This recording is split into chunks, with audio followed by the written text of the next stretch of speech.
श्री परमात्मने नमो नमः। सभी भाई बहनों को नमस्ते। बहुत अच्छी बात है कि श्री कृष्ण ने अर्जुन के मन में पहले ज्ञान भरा, ज्ञान भरने के बाद कर्म में प्रवेश कराने के लिए मेडिसिन दे रहे हैं, प्रोत्साहन दे रहे हैं।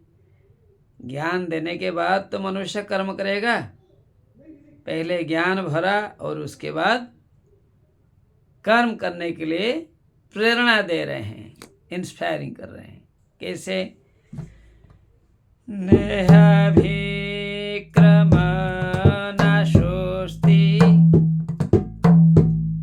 प्रत्यवायो न विद्यते स्वल्पमप्यस्य धर्मस्य त्रायते महतो भयात्। तो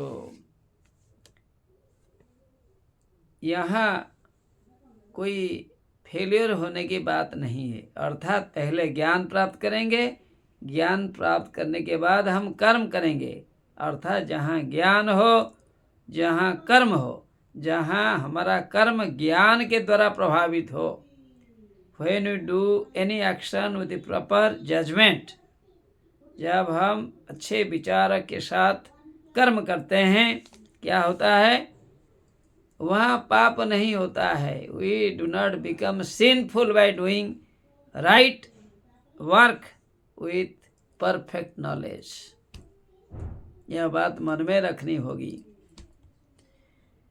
अस्य धर्मस्य स्वल्पं अपि महतः भयात् त्रायते। थोड़ा सा भी काम हम करेंगे, यदि ज्ञान पूर्वक कर्म करें, यदि हम ज्ञान को प्राथमिकता देकर, इम्पोर्टेंस देकर कर्म करेंगे तो हम असफल नहीं होंगे। यही दिव्य वाणी श्री कृष्ण ने कही है अर्जुन के प्रति। अर्जुन तो महान वीर, जो कि एक साथ लाखों सेनाओं के साथ युद्ध करने के लिए उनमें क्षमता थी। वो महारथी था। महारथी वह होता है जो एक साथ 1,00,000 या इसके ऊपर सैनिकों के साथ युद्ध करने के लिए समर्थ होता है। संसार को बचाने के लिए जो चाहिए कर्म करना चाहिए, कर्म के लिए ज्ञान चाहिए। ज्ञान से जुड़े होकर मनुष्य जब अच्छा कर्म करता है तो वह फेल्योर नहीं होता है, असफल नहीं होता है। जब आदमी असफल नहीं होता है, हार हो जीत हो, तो उसे पाप नहीं लगता है। मरने से स्वर्ग है, जीने से राज्य है। अर्थात यहाँ असफल होने के लिए कहा नहीं जा रहा है। अर्थात ज्ञान को धारण करके कर्म करना चाहिए। कर्म करने से हमें संतोष मिलता है। काम छोटा सा भी हम करें, लेकिन छोटा सा भी काम ज्ञान पूर्वक होना चाहिए। हे अर्जुन, आप पहले ज्ञानी बनिए। You are behaving like a scholar but speaking like a different personality.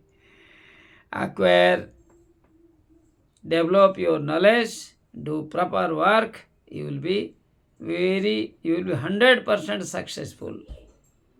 दुखी मत हो। यही बात हम सभी के लिए, हर कोई जनता के लिए यह जरूरी है कि हम बुद्धि को शाणित करें, बुद्धि को बहुत इम्प्रूव करें। जब बुद्धि इम्प्रूव हो जाएगा, समृद्ध हो जाएगा, हमारा कर्म भी समृद्ध होगा। यही विचार से हम आगे बढ़ेंगे। नमो नमः।